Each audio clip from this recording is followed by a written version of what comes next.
आइए ध्यान दीजिएगा। आज हम जिस टॉपिक की चर्चा करने जा रहे हैं उस टॉपिक का नाम है आपका कैपेसिटर, संधारित्र जिसको कहते हैं। सबसे पहले हम लोग समझें कैपेसिटर है क्या और ये कैपेसिटर कितने प्रकार के होते हैं। जो संधारित्र जो आपका है, जो कैपेसिटर, ये कहता है कि कैपेसिटर संधारित्र जो है, ये संधारित्र एक प्रकार के ऊर्जा को स्टोर करने की एक आपका डिवाइस है, एक यंत्र भी बोल सकते हैं।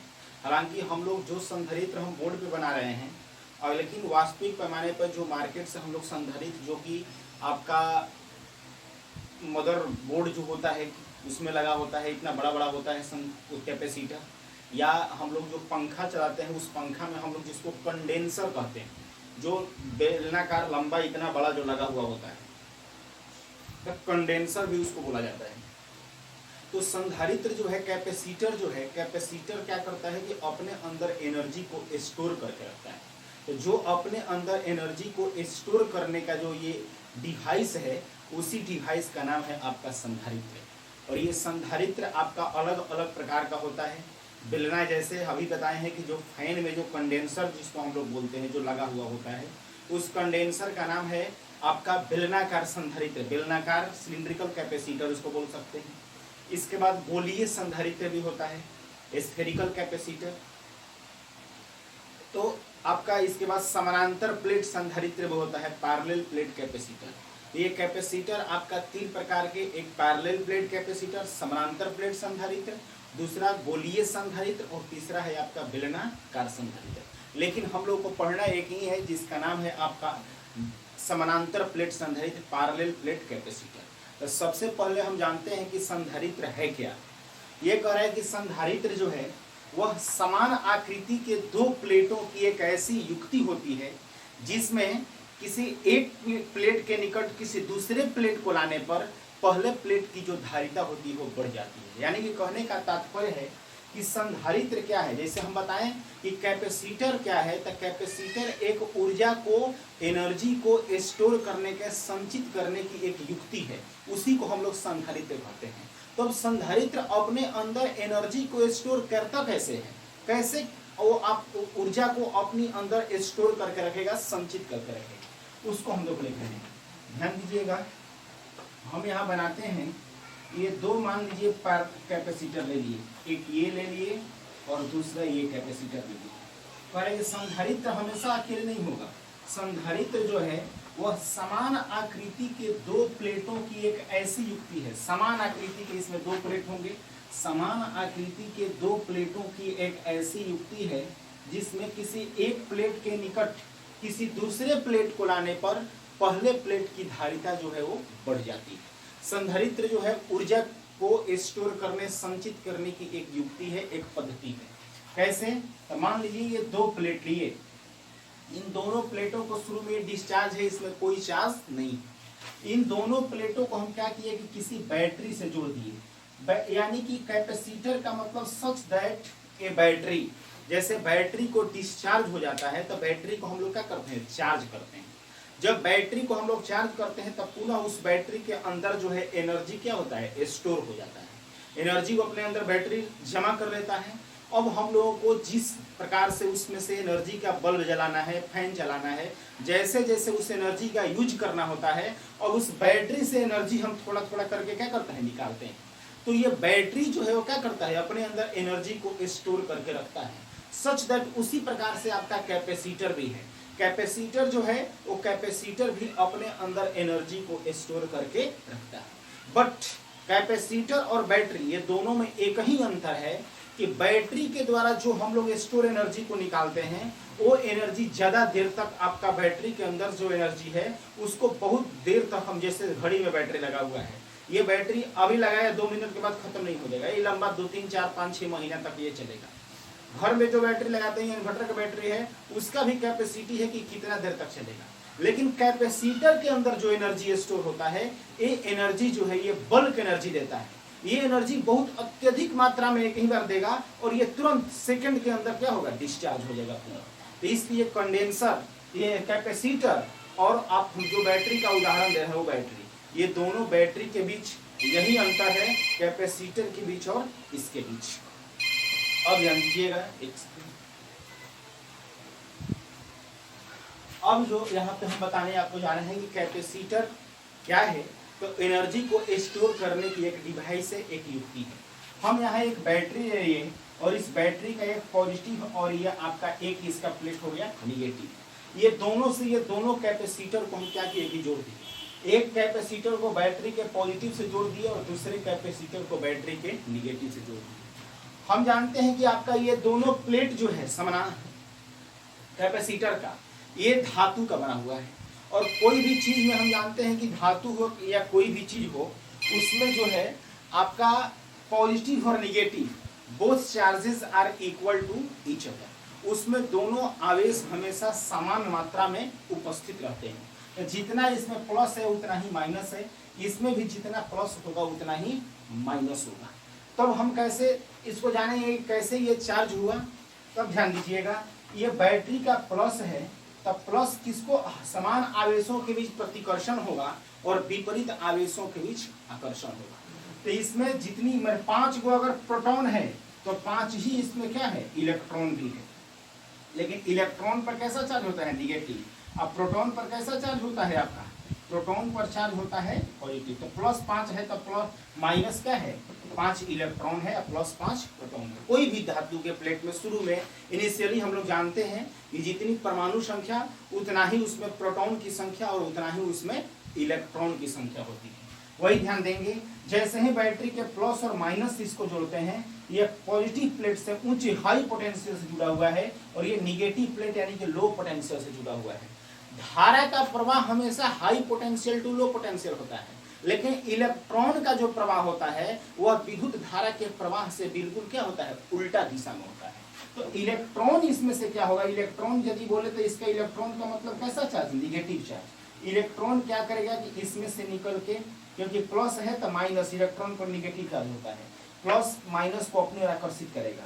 तो ये निगेटिव इलेक्ट्रॉन को अपनी ओर लाएगा। तो मान लीजिए 5 को प्रोटॉन था, +5, और 5 को इसमें इलेक्ट्रॉन था, -5 इलेक्ट्रॉन था। ये किसको अपनी ओर खींच रहा है, इलेक्ट्रॉन को। प्रोटॉन जेब कहते हैं इसमें बना रहेगा, क्योंकि हम जानते हैं कि कोई भी न्यूक्लियर का या परमाणु का एटम का यह संरचना है कि प्रोटॉन नाभिक में होता है और इलेक्ट्रॉन चारों तरफ क्या करता है, चक्कर लगाता है। तो प्रोटॉन इतना अंदर होता है कि प्रोटॉन का कभी स्थानांतरण नहीं होता है। स्थानांतरण किसका होता है, इलेक्ट्रॉन का होता है, क्योंकि इसका न्यूक्लियर जो बॉन्डिंग होता है वह बंधन न्यूक्लियस के साथ कमजोर होता है, इसलिए इलेक्ट्रॉन टूटकर एक से दूसरे में ट्रांसफर होते रहते हैं। इसलिए इलेक्ट्रॉन ही गतिशील होता है, प्रोटॉन कभी भी एक से दूसरे पर यह ट्रांसफर या गतिशील प्रोटॉन कभी भी किसी भी वायर में या कहीं पे नहीं होता है। इलेक्ट्रॉनों के प्रवाह को ही क्या बोलते हैं, विद्युत धारा। और विद्युत धारा की दिशा इलेक्ट्रॉन के प्रवाह के दिशा के बिल्कुल क्या होता है, उल्टा होता है। तो बैटरी का ये जो पॉजिटिव प्लेट है, ये इलेक्ट्रॉन को अपनी तरफ आपका ये आकर्षित किया। अब ध्यान दीजिएगा, जब इसमें से इलेक्ट्रॉन निकल गया तो सिर्फ इसमें क्या बचा, प्रोटॉन बचा। इसलिए ये जो समानांतर प्लेट संधारित्र का जो ये संधारित्र कैपेसिटर का जो पहला प्लेट है, ये पहला प्लेट मान लीजिए ए और ये दूसरा प्लेट मान लीजिए बी। पहला प्लेट जो है ये कैसा चार्ज हो गया, पॉजिटिवली चार्ज हो गया, ये धनावेशित हो गया। क्यों धनावेशित हुआ, क्योंकि ये बैटरी के प्लस से जुड़ा है। ये पॉजिटिव प्लेट जो उच्च विभव से ये जुड़ा हुआ है पहला प्लेट, ये इलेक्ट्रॉन को अपनी ओर आकर्षित किया, तो इसमें प्रोटॉन की संख्या की अधिकता हो गई और इलेक्ट्रॉन की संख्या की कमी हुई, क्योंकि इलेक्ट्रॉन निकल गया तो माइनस निकल गया और क्या बचा, प्लस बचा। इसलिए ये जो प्लेट हुआ वो पॉजिटिवली चार्ज हो गया, धनावेशित हो गया। अब आएंगे इसमें, अब ये इलेक्ट्रॉन इस प्रकार से गति करती हुई और ये इलेक्ट्रॉन कहाँ पहुंच गया, प्लेट बी में। ध्यान समझिएगा, उसमें भी वही चीज है, जितना प्रोटॉन है उतना ही इलेक्ट्रॉन है। कोई भी मेटल में प्रोटॉन और इलेक्ट्रॉन की संख्या हमेशा समान होती है। ये इसको क्या दे रहा है, इलेक्ट्रॉन दे रहा है, माइनस है। तो किसको आप ये किसको रिपेल करेगा, माइनस को रिपेल करेगा। अट्रैक्ट किसको करेगा, प्लस को। इसलिए माइनस इलेक्ट्रॉन पर माइनस चार्ज होता है, माइनस माइनस के बीच रिपल्सन हुआ था, माइनस इलेक्ट्रॉन को इसमें भेज दिया। अब इसमें इलेक्ट्रॉन बाहर से जब डालेंगे तो शुरू में प्रोटॉन इलेक्ट्रॉन समान था, अब इलेक्ट्रॉन और दे रहे हैं, तो इसमें किसकी संख्या बढ़ेगी, इलेक्ट्रॉन की संख्या और बढ़ती जाएगी। इलेक्ट्रॉन की संख्या बढ़ेगी मतलब पॉजिटिव निगेटिव चार्ज की संख्या बढ़ेगी। इसलिए दूसरा जो प्लेट होगा, यह दूसरा प्लेट कैसा चार्ज हो जाएगा, दूसरा प्लेट जो है आपका ये निगेटिवली चार्ज हो जाएगा। तो ये आपका पॉजिटिवली चार्ज हो गया और दूसरा प्लेट क्या हो गया, निगेटिवली चार्ज हो गया। जिस बैटरी से इसको जोड़े थे, इस बैटरी का भी पोटेंशियल कुछ ना कुछ होगा। मान लीजिए कि बैटरी 6 वोल्ट का है, 6 वोल्ट के बैटरी से ये दोनों को जोड़े थे। अब हमको पता करना है कि एनर्जी कितना स्टोर किया ये दोनों प्लेट जब चार्ज हुआ। तो हम यहाँ क्या करेंगे कि एक वोल्ट मीटर जोड़ देंगे। वोल्ट मीटर से विभव को मापते हैं। हम जानते हैं कि धारा कहाँ से कहाँ प्रवाहित होती है, उच्च विभव से निम्न विभव की ओर। तो ये इलेक्ट्रॉन उधर से इधर आया है, लेकिन धारा इधर से इधर प्रवाहित होगा। ये इलेक्ट्रिक करंट प्लस से और किधर माइनस की ओर। अब कब तक प्रवाहित होगा, जब तक कि दोनों का विभवांतर समान नहीं हो जाता। तो जैसे ही हम ये दोनों प्लेटों का विभवांतर मापेंगे, तो जैसे ही ये दोनों प्लेटों का विभवांतर या बैटरी से इसको यदि आप डिस्कनेक्ट भी कर दीजिएगा, तो दोनों प्लेटों का जब विभवांतर मापेंगे तो हो जाएगा 6 वोल्ट। तब ये बैटरी डिस्चार्ज हो जाएगा। इसमें का जितना चार्ज था वो दोनों अपनी ओर अंदर स्टोर कर लिया, और जब दोनों अपनी अंदर जब चार्ज को स्टोर कर लिया, तब ये इलेक्ट्रॉन का प्रवाह आपका ये रुक जाएगा। और जब इलेक्ट्रॉन का प्रवाह रुक जाएगा, वैसे ही वोल्ट मीटर यहाँ पोटेंशियल बताएगा कि बैटरी का कितना 6 वोल्ट। ये दोनों प्लेटों का जो वोल्ट मीटर दोनों में जोड़े हैं, ये वोल्ट मीटर भी बताएगा कि दोनों प्लेटों का पोटेंशियल कितना हो गया, 6 वोल्ट हो गया। इसका मतलब बैटरी के पोटेंशियल के बराबर ये दोनों प्लेटों का पोटेंशियल हो गया। इसका मतलब बैटरी डिस्चार्ज हो गया और यहाँ पे करंट का सप्लाई, इलेक्ट्रॉन का जो प्रवाह एक से दूसरे में हो रहा था, वो क्या हो गया, रुक गया। तो इस प्रकार अब हम लोग बैटरी को अगर हम यहाँ से हटा भी दें, तो ये बैटरी को हटाने के बाद यदि यहाँ पे एक हम बल्ब जोड़ दें, तो ये बल्ब जैसे ही वहां से करंट सप्लाई होगा, ये बल्ब तुरंत आपका ये जल जाएगा। ये बल्ब जब जलेगा तब प्रकाश देगा हमें। तो इसका मतलब है कि बैटरी के द्वारा तो बल्ब जल ही सकता था, बैटरी में एनर्जी थी। अब ये बैटरी के द्वारा जब ये दोनों को चार्ज भी कर दिए, फिर भी बैटरी को हटा लेने के बावजूद भी जो यहाँ बल्ब लगाए, ये बल्ब को ये कैपेसिटर क्या कर रहा है, जला रहा है। इसका मतलब कि बैटरी का जो एनर्जी था वो एनर्जी किसमें स्टोर हो गया, ये दोनों कैपेसिटरों के बीच में स्टोर हुआ। बीच में डाइलेक्ट्रिक होता है, प्रावैद्युतांक बोलते हैं, वो कोई भी आपका हो सकता है इसमें। वो इसके कारण उसमें एनर्जी, इलेक्ट्रिकल फील्ड उत्पन्न होता है, और ये एनर्जी स्टोर होने के कारण अब हम देखते हैं कि ये बल्ब को दोनों ये कैपेसिटर मिलकर जला रहे हैं। तब हम कहते हैं कि कैपेसिटर क्या है, तो कैपेसिटर एनर्जी को, ऊर्जा को स्टोर करने की एक युक्ति है, जो अपने अंदर विद्युतीय ऊर्जा को संचित करके रखती है। इसी को हम लोग बोलते हैं संधारित्र, कैपेसिटर कहा जाता है। अब आइए कैपेसिटर के बारे में आपको बता दिए। अब हम लोग जानते हैं कि कैपेसिटर कितने प्रकार का होता है। अभी आपको बताएं कि कैपेसिटर में ऐसे 3 काइंड्स हैं, 3 प्रकार हैं। एक है समानांतर प्लेट संधारित्र, एक है गोलीय संधारित्र, और एक है आपका बेलनाकार संधारित्र। सबसे पहले हम लोग पढ़ते हैं समानांतर प्लेट संधारित्र के बारे में। एक चीज और डाल लीजिए कि कोई पूछेगा कि संधारित्र है क्या कैपेसिटर, तो हम कहेंगे सीधे कि संधारित्र जो है, संधारित्र कैपेसिटर क्या है, कैपेसिटर में समान आकृति के 2 प्लेट होते हैं, हमेशा याद रखेंगे। संधारित्र जो है समान आकृति के 2 प्लेटों की एक ऐसी युक्ति है जिसमें दोनों प्लेटों में एक प्लेट हमेशा उच्च विभव पर होता है और दूसरा प्लेट हमेशा निम्न विभव पर होता है। यानी कि एक प्लेट जो होता है हमेशा पॉजिटिवली चार्ज होता है और दूसरा प्लेट जो होता है वह कैसा होता है, निगेटिवली चार्ज होता है। अभी तो हम बैटरी से जोड़ के बताए थे प्लस माइनस। ऐसे भी जान जाइए कि यदि इसको अर्थेड कर देंगे, अर्थेड का मतलब होता है भूधृत, ये भूधृत बोलते हैं इसको, मतलब अर्थिंग में इसको, ये इसका मतलब है कि इसको अर्थिंग से जोड़ दीजिए। जब अर्थेड से जोड़ दीजिएगा तो अभी जैसे हम बताए हैं कि इस पर प्लस चार्ज है। जब किसी आवेशित चालक के निकट किसी अनावेशित चालक को लाया जाता है, ये चार्ज है, इसको जैसे ही अर्थेड से जोड़ेंगे तो पृथ्वी भी विद्युत की सुचालक होती है, और ये निगेटिव चार्ज इलेक्ट्रॉन को पृथ्वी में से क्या करती है, इलेक्ट्रॉन देती है, निगेटिव चार्ज देती है पृथ्वी। तो जैसे ही इलेक्ट्रॉन देगा, इसमें किसकी संख्या अधिक होगी, इलेक्ट्रॉन की। इलेक्ट्रॉन पर कैसा चार्ज होता है, माइनस। इसलिए दूसरा प्लेट, जो भी प्लेट ये अर्थिंग से जुड़ा होगा, अर्थेड से जुड़ा होगा, जो भी संधारित्र का प्लेट, उस प्लेट पर हमेशा कैसा चार्ज होगा, माइनस। तो वह ऋणावेशित प्लेट कहलाएगा, और ये जो पहले से लिए हो कैसा प्लेट है आपका, धनावेशित है। इसलिए संधारित्र में समान आकृति के दो प्लेट होते हैं, चाहे कैसा भी हो, गोलीय हो तब, समानांतर प्लेट संधारित्र हो तब, बेलनाकार हो तब, उसमें हमेशा दो प्लेट होगा, एक धनावेशित होगा और दूसरा ऋणावेशित होगा। याद रखिए इसको, जो भी आपका अर्थिंग से जुड़ा होगा उस पर हमेशा निगेटिव चार्ज होगा, लो पोटेंशियल पर होगा, जिस पर पॉजिटिव चार्ज होगा वो हाई पोटेंशियल पर होगा। तो इसको जैसे ही अर्थिंग से जोड़े तो यहाँ से इलेक्ट्रॉन इसमें चला गया, इसमें इलेक्ट्रॉन की अधिकता हो गई, इसलिए ये निगेटिवली चार्ज हो जाता है और ये आपका पॉजिटिवली चार्ज है। जो पॉजिटिवली चार्ज है इसका विभव उच्च होगा, जो निगेटिवली चार्ज है इसका विभव निम्न होगा। तो ये उच्च और निम्न विभव के बीच के जो अंतर होगा उसी को हम लोग बोलते हैं विभवांतर। आपसे अब पूछे कि बताइए इस संधारित्र की धारिता क्या होगी, तो संधारित्र की धारिता का फॉर्मूला हो जाएगा, संधारित्र की धारिता, धारिता को C से डिनोट करते हैं, बराबर कोई भी दोनों में से किसी एक पर आवेश ले सकते हैं, किसी एक चालक पर आवेश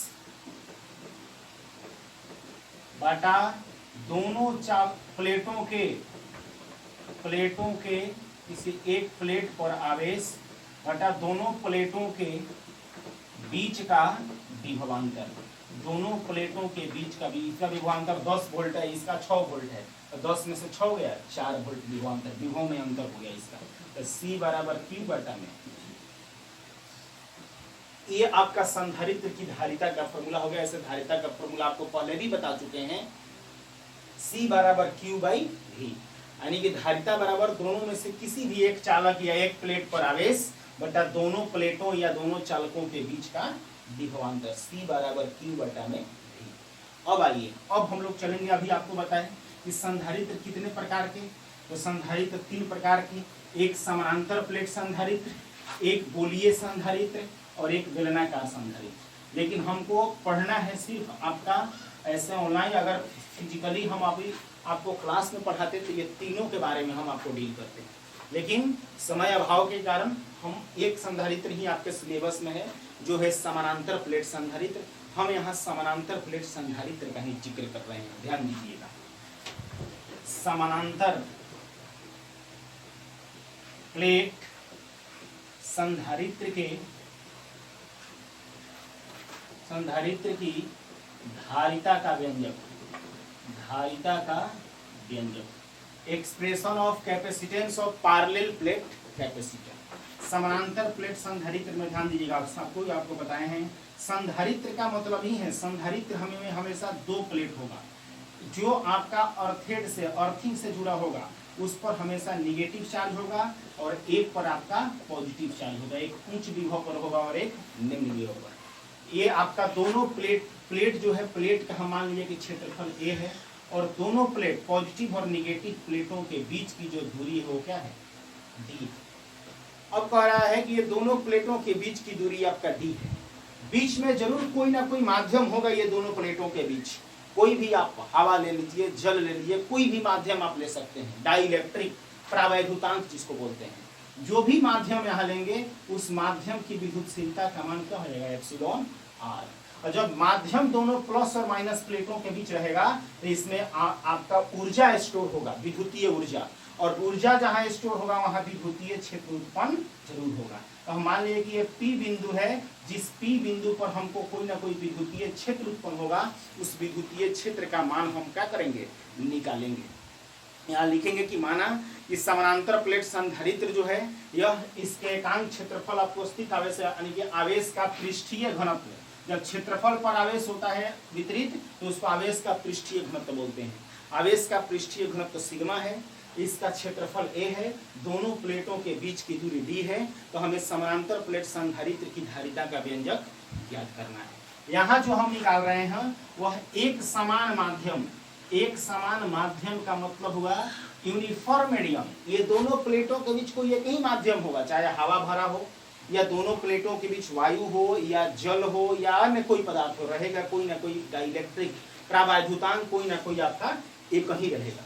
अब ध्यान दीजिएगा, इसलिए दोनों प्लेटों के बीच में जो P बिंदु है, यह P बिंदु पर कितना विद्युतीय क्षेत्र उत्पन्न होगा, तो P बिंदु पर विद्युतीय क्षेत्र E बराबर, आपको फॉर्मूला पढ़ा है गॉसेस थ्योरम का एप्लीकेशन नंबर 3, E किसी भी आवेशित समतल चालक के निकट किसी बिंदु पर विद्युतीय तीव्रता का फॉर्मूला होता है E बराबर सिग्मा बाटा में एप्सिलॉन जीरो। सिग्मा बाई आपका ये एप्सिलॉन जीरो हो गया, और जो भी प्रावैद्युतांक होगा वो हो जाएगा आपका एप्सिलॉन। हवा रहेगा तो हवा, वहां हवा के लिए ही निकाले तो एप्सिलॉन आर का मान 1 हो जाएगा, सिग्मा बाई क्या हो जाएगा एप्सिलॉन जीरो। अब दोनों प्लेटों के बीच जल है तो जल का 1 नहीं होता है, जल का एप्सिलॉन आर 81 होता है। इसलिए यहाँ डाइलेक्ट्रिक कांस्टेंट कोई भी हो सकता है दोनों प्लेटों के बीच, इसलिए E बराबर हम लोग फॉर्मूला गॉसेस थ्योरम में पढ़े हैं, गॉसेस थ्योरम का एप्लीकेशन नंबर 3 में E बराबर सिग्मा बाटा होता है एप्सिलॉन जीरो। वहां वायु के लिए निकला था, इसलिए एप्सिलॉन आर का वैल्यू क्या हो गया था 1। यहाँ वायु के अलावा भी कुछ हो सकता है, इसलिए एप्सिलॉन जीरो इंटू हो गया एप्सिलॉन आर। एक प्लेट यहाँ धनावेशित है, दूसरा प्लेट आपका ऋणावेशित है, तो दोनों प्लेटों के बीच कुछ ना कुछ विभवांतर भी आपका उत्पन्न होगा। इसलिए देखेंगे कि यदि दोनों प्लेटों के बीच का विभवांतर, दोनों प्लेटों के बीच का विभवांतर V हो तो V बराबर फॉर्मूला हो जाएगा E या इंटू डी। E माने दोनों प्लेटों के बीच विद्युतीय क्षेत्र और D माने दोनों प्लेटों के बीच की दूरी। अब कहे कि ये कैसे आ गया E इंटू डी, आइए थोड़ा सा आपको समझाने का प्रयत्न करते हैं। V बराबर फॉर्मूला W बाई Q होता है। एकांक धनात्मक आवेश को अनंत से किसी बिंदु तक लाने में संपादित कार्य को विभव कहा जाता है। V बराबर W बाई जब Q होता है तब W बराबर फॉर्मूला क्या होता है, कार्य बराबर बल गुना विस्थापन। W बराबर F इंटू एस, F बल है, S विस्थापन है, बटा में Q। V बराबर F बटा Q किसका फॉर्मूला है, एकांक धनात्मक आवेश पर लगने वाले विद्युतीय बल को विद्युतीय तीव्रता या विद्युतीय क्षेत्र कहा जाता है। E बराबर फॉर्मूला होता है F बटा Q इंटू एस। एस का मतलब विस्थापन, विस्थापन माने दो बिंदुओं के बीच की न्यूनतम दूरी। तो पहला प्लेट और ये निगेटिव दूसरा प्लेट के बीच की न्यूनतम दूरी कितनी है, D। इसीलिए यहाँ पे हम फॉर्मूला लिखते हैं विभवांतर V बराबर E इंटू डी, विद्युतीय क्षेत्र इंटू दोनों प्लेटों के बीच की दूरी। V is equal to E का वैल्यू पुट कर दीजिए, sigma by epsilon zero into epsilon r into आपका ये हो गया D। ये आपका हो गया इक्वेशन नंबर 2। अब आइए अब हम लोग यहाँ देखेंगे, हम कहते हैं कि यदि एकांक क्षेत्रफल पर उपस्थित आवेश कितना है सिग्मा, तो टोटल क्षेत्रफल प्लेट का कितना है A, इसलिए A क्षेत्रफल पर उपस्थित कुल आवेश, कुल आवेश एकांक क्षेत्रफल पर उपस्थित आवेश सिग्मा, तो A क्षेत्रफल पर कुल उपस्थित आवेश कितना हो जाएगा सिग्मा इंटू A। एकांक माने 1 मीटर स्क्वायर पर सिग्मा, तो 2 मीटर स्क्वायर पर 2 सिग्मा, 3 मीटर स्क्वायर पर 3 सिग्मा, तो A मीटर स्क्वायर पर A सिग्मा। तो कुल आवेश का मान निकालिए Q बराबर सिग्मा इंटू A। इसलिए समानांतर, समानांतर प्लेट संधारित्र की धारिता, समानांतर प्लेट संधारित्र की धारिता C बराबर फॉर्मूला होता है Q बटा में V। अभी आपको बताएं Q का वैल्यू कितना है, कुल आवेश कितना है सिग्मा इंटू A बटा में V माने विभवांतर, विभवांतर कितना आया हुआ है sigma by epsilon zero into epsilon r into d. Sigma से सिग्मा क्या हो गया कैंसिल, तो C बराबर ये ऊपर चला जाएगा epsilon zero epsilon r into A बटा में D। ये फॉर्मूला निकल गया समानांतर प्लेट संधारित्र की धारिता का व्यंजक। यहाँ कोई भी माध्यम हो हवा के अलावा, तो इस फॉर्मूला का यूज करके एप्सिलॉन आर का मान लिखकर हम लोग क्या कर सकते हैं, बना सकते हैं। एप्सिलॉन जीरो आपका निर्वात, एप्सिलॉन जीरो को परमिटिविटी ऑफ वैक्यूम, निर्वात की विद्युतशीलता बोलते हैं, जिसका मान होता है 8.854 गुना 10 के पावर -12। एप्सिलॉन आर ये दिया रहेगा क्वेश्चन में कि दोनों के बीच वायु है तो एप्सिलॉन आर का मान 1, जल है तो एप्सिलॉन आर का मान 81, अभ्रक है तो एप्सिलॉन आर का मान 6। अलग अलग पदार्थों के लिए एप्सिलॉन आर का मान अलग अलग होता है, जो आपका क्वेश्चन में गिवन रहेगा, दिया रहेगा। ए प्लेट का क्षेत्रफल है और स्मॉल डी दोनों प्लेटों के बीच की क्या है, दूरी है। अब यदि सिर्फ अगर कहे कि दोनों प्लेटों के बीच हवा है तो वैक्यूम इसको बोलते हैं। निर्वात के लिए, हवा के लिए एप्सिलॉन आर का मान 1 होता है, तो C बराबर फॉर्मूला हो जाएगा एप्सिलॉन जीरो, एप्सिलॉन आर का मान जब 1 हो गया ये हो जाएगा A बटा में D। तो ये समानांतर प्लेट संधारित्र की धारिता का फॉर्मूला है, लेकिन कब, जब दोनों प्लेटों के बीच निर्वात यानी कि वायु रहेगा, तब एप्सिलॉन आर का मान 1 हो जाएगा। लेकिन वायु को छोड़कर हमें दूसरा कोई माध्यम रहेगा, वहां एप्सिलॉन आर का मान हमेशा 1 से अधिक होता है। तो उसके लिए वायु को छोड़कर, निर्वात को छोड़कर कोई भी माध्यम के लिए इस फॉर्मूला का यूज करेंगे, epsilon 0 epsilon r into a by d. और सिर्फ निर्वात रहेगा तो इस फॉर्मूला का यूज करेंगे, epsilon 0 into a by D. ये समानांतर प्लेट संधारित्र की धारिता निकाले। वो किस माध्यम के लिए? एक समान माध्यम के लिए, यानी कि यूनिफॉर्म मीडियम के लिए, दोनों प्लेटों के बीच जब कोई एक ही माध्यम हो, चाहे वायु हो, चाहे जल हो, या अन्य कोई माध्यम हो। अगर वही समांगी माध्यम कहेगा तो क्या होगा, इसके बाद हम आपको दिखा रहे हैं, अभी इतना आप देखें।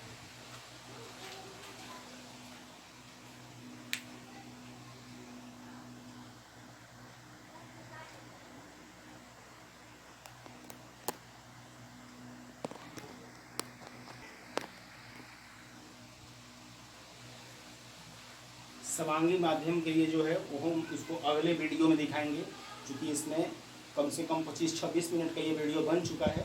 अगले वीडियो में आपका होगा, उसमें हम दिखाएंगे यही समानांतर प्लेट संधारित्र का धारिता का व्यंजक, लेकिन वो होगा आपका समांगी माध्यम, एक से अधिक माध्यम दोनों प्लेटों के बीच रहेगा तो क्या होगा।